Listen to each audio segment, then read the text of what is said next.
Do not let the silence fool you. Right now, the financial markets are closed. The ticker tape is stopped. The screens are black. The price of silver is frozen at $71.47. It feels peaceful. It feels like the world is taking a break for the new year. But under the surface, the pressure is building to a level we have never seen before. We are currently in the eye of the storm. Tonight, at 6 p.m. Eastern Time, the electronic futures market will reopen. And when that switch flips, the capital that has been waiting on the sidelines for the last 2 weeks is going to flood into the room all at once. We are not just starting a new trading day, we are starting a new trading year. And in the world of institutional finance, the first week of the year is the most violent, explosive, and profitable week on the calendar. It is called the January effect. It is a mechanical phenomenon where hundreds of billions of dollars of pension fund money, insurance capital, and hedge fund assets are forced to enter the market to rebalance their portfolios. And this year, they have a problem. Their models are telling them to buy the best performing asset of 2025. That asset is silver, but there is no silver for them to buy. The vaults are empty. The dealers are sold out. The miners are hoarding. So, when that $50 billion wave hits the market tonight, it is going to hit a brick wall of scarcity. In this massive market investigation, we are going to prepare you for the opening bell of 2026. We are going to explain the mechanics of the pension fund panic. We are going to show you why the banks, who smashed the price on New Year's Eve, are about to flip their strategy and chase the price higher. And we're going to give you the battle plan for the next 48 hours. The countdown has started. The money is queued up, and the price is about to move. This is the story of the January squeeze. To understand why tonight is so critical, you have to understand how the plumbing of Wall Street works. Retail investors trade based on feelings. They buy when they are excited. They sell when they are scared. Institutional investors trade based on dates. December 31st is the fiscal year end. Up until midnight last night, the game was about defense. Managers were selling winners to lock in bonuses. Banks were selling assets to lower their risk scores. Taxpayers were selling losers to harvest deductions. The entire pressure of December is selling pressure. But the moment the calendar turned to January 1st, the game changed to offense. The tax year is over. The selling pressure is gone. Now the new allocations kick in. Every major fund has a target allocation for the new year. We want to own 2% commodities. We want to own 5% gold. Right now, they own 0. So they have to go from 0 to 5%. And they have to do it fast. They usually execute these orders in the first 5 trading days of January. This creates a massive artificial wave of buying demand that has nothing to do with news and everything to do with asset allocation. It is a wall of money that hits the market like a tsunami. And this year, the tsunami is bigger than ever. Why? Because in 2025, bonds collapsed and stocks were volatile. Silver was the only thing that worked. So the model portfolios, the computer programs that tell bankers what to buy, are screaming one word: silver. They are mandated to buy. They have no choice. And they are about to try and squeeze their elephant-sized orders through the mouse hole of the silver futures market. Let's put a number on this. The global pension and endowment market manages roughly $50 trillion. Historically, they ignored commodities. But with inflation sticking above 5%, they are panicking. They are moving money out of the 60-40 stock and bond split and into alternatives. If the global pension system decides to move just 0.1% of their assets into silver, that is $50 billion, $50 billion of new buying. Now, look at the size of the silver market. The entire annual mine production of the planet is about 800 million ounces. At $71, that is worth roughly $56 billion. Do you see the math problem? The pension funds want to buy almost the entire annual supply of the planet in the first week of January. It doesn't fit. You cannot buy $50 billion of silver at $71 an ounce. There isn't enough metal. So what happens? The price has to act as the rationing mechanism. The price has to rise until that $50 billion buys a smaller amount of metal. If silver goes to $140, that $50 billion only buys half the annual supply. If silver goes to $280, it buys a quarter. The price has to rise to accommodate the capital. This is not speculation. This is fluid dynamics. When you pour a gallon of water into a shot glass, it overflows. Tonight, the water starts pouring. The first sign of this wave will happen tonight, Thursday, 6 p.m. New York time. The Globex electronic markets open. This is where the algorithms trade while the floor traders are sleeping. Usually, holiday sessions are quiet, but tonight is different because the Asian arbitrage is still open.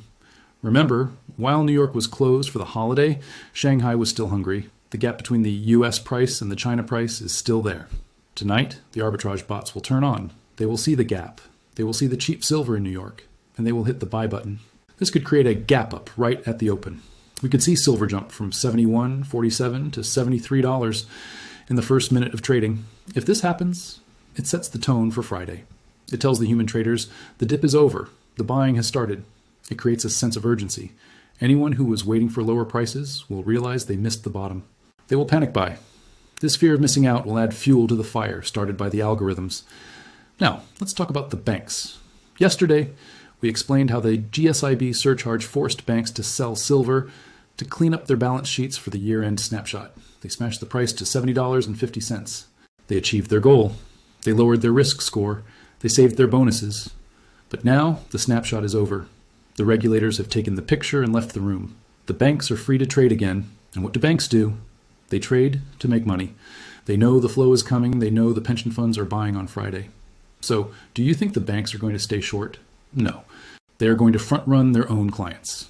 JP Morgan knows that the California Teachers Pension Fund is going to buy silver tomorrow. So JP Morgan buys silver tonight. They buy it at $72. And tomorrow they sell it to the teachers at $75. They scalp the market. This means the banks, the biggest sellers of 2025, will likely be the biggest buyers of the first 48 hours of 2026. They are flipping the switch. The suppressor becomes the squeezer, because they want to ride the wave up before they short it again later. This aligns all the major forces in the market. The East is buying. The pension funds are buying. The banks are buying. Who is selling? Nobody. The miners are holding. The dealers are out of stock. The retail investors are hodling. This is the recipe for a vertical move. So the paper money is lining up. But what about the metal itself? Well, while the markets were closed today, the physical shortage didn't take a holiday. The factories in China are still running. The mines in Mexico are still depleting. We have to look at the physical disconnect as we enter the new year. We are going to check the dealer premiums one last time before the open. And we are going to explain why the street price of silver is likely to cross $100 in January, regardless of what the COMEX does. The countdown is ticking. We are hours away from the first trade of 2026. If you are looking at the chart right now, you see $71.47. That number is flashing on screens in Tokyo, London, and New York. It is the number that the algorithms use to value billions of dollars of derivatives.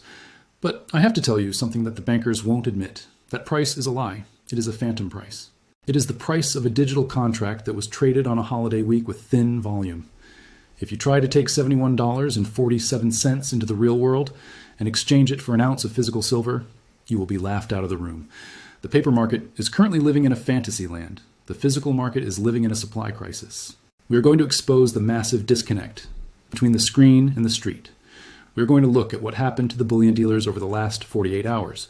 We are going to explain why the premiums on physical silver have exploded to historic highs, even as the spot price dipped.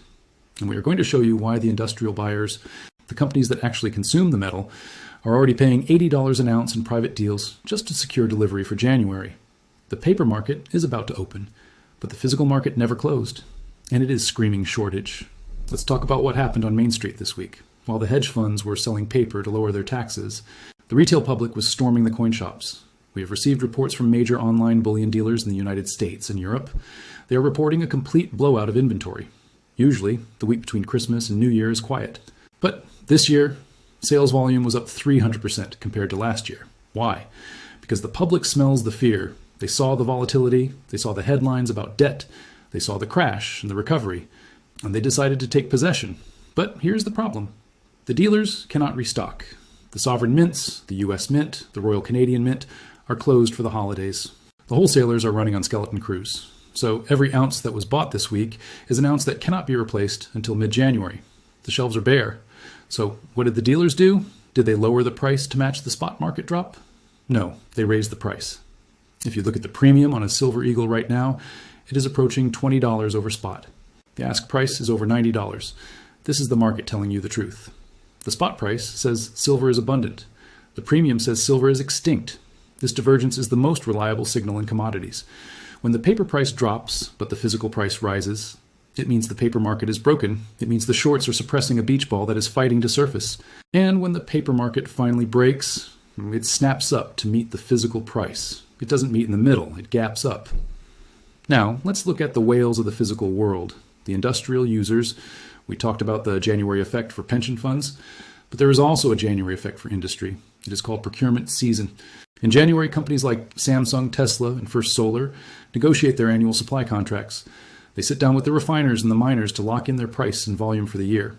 Usually, this is a boring meeting. We need 10 tons, here's the price. But this year the meeting is a panic room. The refiners are telling the industrial giants, we don't have enough metal.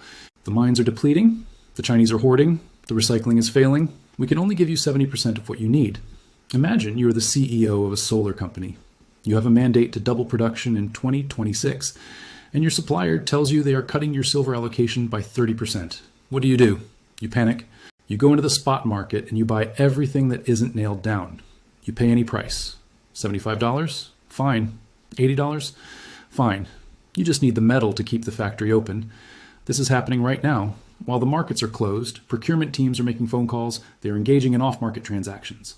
They are buying silver directly from the vaults in London and Zurich. They are bypassing the COMEX. This removes the visible inventory from the exchange. When the COMEX opens tomorrow, the traders will look at the warehouse report and say, where did the silver go? It went to a solar farm in Arizona, and it is never coming back. We cannot talk about physical silver without talking about China. While New York sleeps, Shanghai eats. The price in China is still trading at a massive premium to the West. We are looking at a gap of nearly $5. While New York was sleeping, China implemented new silver export controls today, January 1st. They are locking their doors while Wall Street is still trying to find the keys. This arbitrage is the engine of the shortage. Every day that New York trades lower than Shanghai, a fleet of airplanes takes off from JFK and Heathrow carrying silver bars to the east. This is not a conspiracy, it is simple math. If you can buy an iPhone for $500 in New York and sell it for $600 in Shanghai, you buy every iPhone in New York. That is what is happening to silver bars. The West is being drained of its strategic reserve. We are selling our heritage for paper dollars, and China is happily taking it. They know that in 2026, the paper game ends. They want to be holding the physical chips when the music stops. And this flow of metal creates a floor under the price. The price cannot drop below the level where arbitrage becomes profitable. Right now, that floor is $71. If silver drops below $71, the Chinese buyers back up the truck. They act as the buyer of last resort. This limits the downside risk for you. You are investing alongside a superpower that wants to corner the market. But wait, the skeptics say. If the price is $70, the miners will just dig more. No, they won't. This is the supply cliff we discussed in our deep dive. It takes 10 years to open a new mine. Even at $100 an ounce, you cannot speed up the geology. You cannot speed up the permits. You cannot speed up the construction.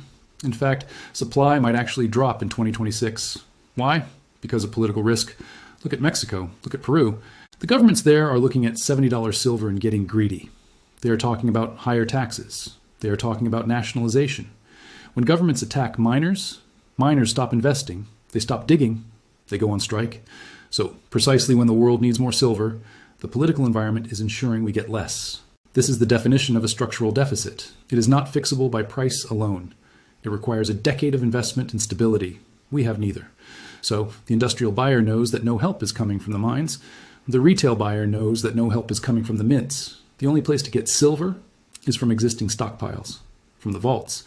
The vaults are running on fumes. So the physical market is tight. The dealers are empty. The industry is panicking. But there's a bigger storm brewing on the horizon, a storm that will make the supply shortage look like a minor inconvenience. The macro economy. Now, we have to zoom out. We are going to look at the debt ceiling crisis that is scheduled to hit Washington in February. We are going to look at the bond market revolt, and we are going to explain why the Federal Reserve will be forced to print trillions of dollars in 2026 just to keep the government solvent. Silver isn't just reacting to a shortage of metal, it is reacting to a surplus of fiat currency. We are about to enter the monetary phase of the bull market, where silver stops trading like a commodity and starts trading like a currency. The physical squeeze lights the fuse. The monetary crisis is the dynamite. We are looking at the death of the dollar. We have spent the last hour looking at the microscopic details of the silver market. We counted the ounces in the vault. We tracked the planes flying to Shanghai. We analyzed the solar panels. But if you focus only on the metal, you miss the monster. Silver does not exist in a vacuum. It exists in a world drowning in $36 trillion of United States debt. It exists in a world where the bond market is rebelling against the central banks. It exists in a world where the full faith and credit of the empire is being questioned for the first time in 80 years. Now, we have to zoom out. We are going to look at the macro storm that is about to make landfall in the first quarter of 2026. I'm going to explain why the upcoming debt ceiling crisis in Washington is the trigger event that sends commodities into the stratosphere. We are going to analyze the bond vigilantes who are driving interest rates higher, forcing the Fed to print money just to keep the government solvent. And I am going to show you why silver is not just an industrial metal anymore. It is a currency lifeboat. The physical squeeze lights the fuse, but the monetary collapse provides the explosion. Let's look at the debt. While you're celebrating the new year, the politicians in Washington are preparing for a war. In February of 2026, the United States hits the debt ceiling. Again, we have seen this movie before. They fight, they threaten to default, they shut down the government, and then they raise the limit. But this time is different, because this time, the interest on the debt has exploded. The U.S. government is now paying over $1 trillion a year just in interest payments. That is more than the defense budget. That is more than Medicare. It is mathematically unsustainable. So when the debt ceiling fight starts next month, the market is going to panic. Credit rating agencies, Fitch, Moody's, will threaten to downgrade the U.S. credit rating again. Foreign nations will stop buying treasuries because they are scared of a technical default. This creates a crisis of confidence. When investors lose confidence in the risk-free asset, U.S. bonds, where do they go? They go to the assets that have no counterparty risk, gold and silver. During the last debt ceiling crisis, gold rallied. This time, with silver already in a shortage, the rally will be amplified. Silver acts as a credit default swap on the U.S. government. As the probability of government chaos rises, the price of silver rises. You're holding insurance against political incompetence, and business is booming. We need to talk about the bond market. It is the largest market in the world. It controls everything. Right now, the bond market is screaming. Yields are rising. The bond vigilantes are selling treasuries because they know inflation is not 2%. They know it is 5% or higher. Why does this matter for silver? Because higher yields break the banking system. We saw it in 2023 with Silicon Valley Bank. Banks hold bonds as collateral. When bonds crash, the banks become insolvent. If yields spike in January, we will see another banking crisis. Another regional bank will fail. Maybe a big bank will wobble. And what does the Federal Reserve do when banks fail? They pivot. They stop fighting inflation. They stop raising rates. They turn on the money printer. They create emergency liquidity facilities. They flood the system with fresh dollars to save the banks. This is the Fed put. Every time the system breaks, they print money. And every time they print money, the value of the dollar falls and the price of silver rises. We are waiting for the system to break. The bond market is doing the work for us. It is forcing the Fed into a corner where their only option is to inflate away the debt. Inflation is the fuel for the silver supercycle. While the West struggles with debt, the East is building a lifeboat.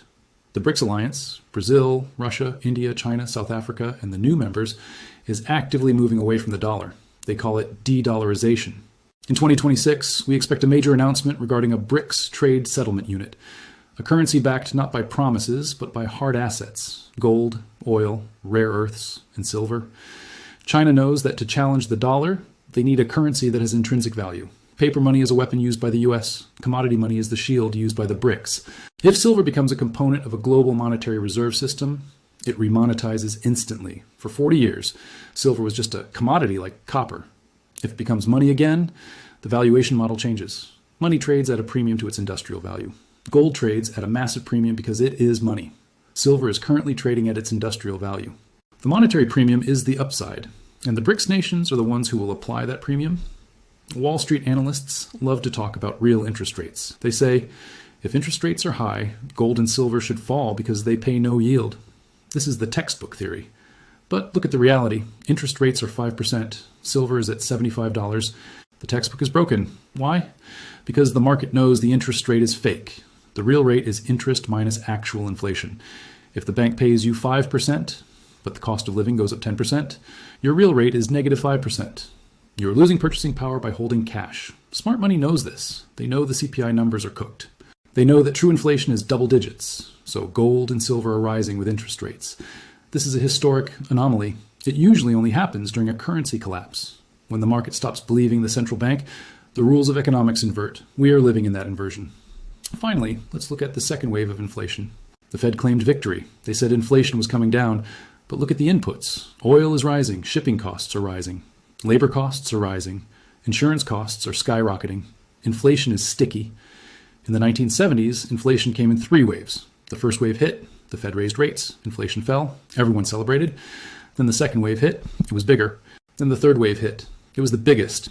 We just finished wave 1. Wave 2 is building. When the inflation numbers start creeping back up in 2026, the market will realize the Fed is powerless. They cannot raise rates anymore because it would bankrupt the US government. So they have to let inflation run hot, financial repression. In a world of structural, persistent inflation, you need assets that cannot be debased. Silver is the ultimate inflation hedge because it is also an industrial necessity. It protects you from the printing press, and it benefits from the economic growth. It is the only asset that wins on both sides of the coin. So the macro storm is gathering. The debt is unpayable, the bonds are crashing, the inflation is returning, and the physical silver market is empty. What happens when you throw a match into a room filled with dynamite? You get an explosion. But analysis is useless without execution. The analysis stops, and the execution begins. We have reached the final chapter of this New Year's investigation. We have dissected the $50 billion wall of capital that is about to hit the market. We have exposed the physical dealer blackout and the industrial panic. We have analyzed the macro superstorm of debt and war. Now, the analysis stops, and the execution begins. Tonight, the electronic markets will open, and tomorrow morning, the opening bell of 2026 will ring. You have the information, you know the why, now you need the how. In this final breakdown, I'm going to give you the execution strategy for the first week of January. I'm going to map out the specific price targets we need to hit to confirm the supercycle. I am going to teach you the ratio exit, so you know when to walk away with your fortune. And I'm going to leave you with the final verdict on the year ahead. The year of potential is over. The year of realization is here. Let's finish this. Let's look at the chart one last time before the candles start moving. We are sitting at $71.47. We are resting on a massive support level. So what are the targets for the first week of January? Target 1, $75. This is the previous high. This is the breakout point. If the pension funds enter aggressively on Friday, we should clear $75 within the first 48 hours of trading. If we break $75 on high volume, it confirms that the correction is over. The green light turns on. Target 2, $83. This is the wick high from the Monday squeeze. Technically, price loves to revisit the scene of the crime. The market wants to test that level again to see if the sellers are still there. I believe we will challenge $83 before the end of January. If we clear 83, we are in blue sky. Target 3, the triple digits. This is the quarterly target. If the shortages are as real as the premiums suggest, and if the bond market volatility continues, there is no structural resistance between $83 and $100. It is a vacuum. The price could move from 80 to 100 faster than it moved from 20 to 30. So do not be surprised if we see a parabolic move in Q1. Be prepared for it. Do not sell into the first spike. Now, I need to have a serious conversation with you. Buying is easy, selling is hard. Most investors ride a bull market all the way up and then ride it all the way down. They fall in love with the asset. They become cultists. You're not a cultist. You're an investor. The goal is to increase your purchasing power. So when do you sell? You do not sell for dollars. Dollars are the problem. You sell for gold or land or income-producing assets. We use the gold to silver ratio as our GPS. Right now, the ratio is roughly 60 to 1. This is still cheap. Historically, in a bull market, the ratio compresses. The plan. When the ratio hits 40 to 1, you pay attention. The easy money has been made. When the ratio hits 30 to 1, you start to scale out. You trade 20% of your silver for gold. You are trading the high-risk asset for the no-risk asset. You're locking in the win. When the ratio hits 15 to 1, you exit completely. You swap all your silver for gold, or you buy a farm, or you buy an apartment building. You move from speculation to generational wealth preservation. If you follow this plan, you don't care about the dollar price. You don't care if silver is $500 or $5,000. You only care about its value relative to other real assets. Write this ratio down. Tape it to your computer, 15 to 1. That is the finish line. We are about to enter a mania. A mania is different from a bull market. In a bull market, people are optimistic. In a mania, people are irrational. You are going to see your friends and family, the ones who laughed at you, suddenly asking how to buy silver. You're going to see YouTube channels that talk about gaming or makeup suddenly talking about precious metals. This is the shoeshine boy indicator. When this happens, you will feel like a genius. Your ego will inflate. You will think you can do no wrong. That is the moment of maximum danger. That is when you will be tempted to use leverage to borrow money against your house to buy more. Do not do it. When the mania hits, your job is to be the adult in the room. Keep your head. Stick to the plan. Do not get greedy at the top. You bought at the bottom, you have already won. Your job now is just to land the plane safely. Also, prepare for the volatility. In a mania, silver can drop 20% in a day and still be in an uptrend. If you're leveraged, you die. If you're physical, you just blink. Stay unleveraged. Stay physical. Stay sane. So here's your checklist for the market open tomorrow. 1. Watch the Globex open tonight. Does it gap up? If yes, the demand is immediate. If it gaps down, it is a final trap. 2. Watch the volume on Friday morning. We want to see high volume. We want to see the pension funds stepping in. If the price rises on low volume, be suspicious. If the price rises on massive volume, it is the real deal. 3. Watch the dealers. Do the sold out signs disappear, or do they stay up? If dealers are still sold out next week, the squeeze is going vertical. 4. Watch the media. Are they ignoring it? Good. We're early. Are they screaming about it? Be careful. We are getting popular. So here's the verdict. 2025 was the warm-up. 2026 is the main event. We have the perfect storm. Industrial scarcity, monetary collapse, geopolitical conflict. Institutional FOMO. There is no force on earth strong enough to stop this trend. The banks tried. They failed. The governments tried. They failed. Now the market takes over. You have done the work. You have prepared. Now all you have to do is watch. This is the year you have been waiting for. This is the year silver reclaims its throne. Happy New Year. Keep stacking. And I will see you on the other side of the open. Subscribe.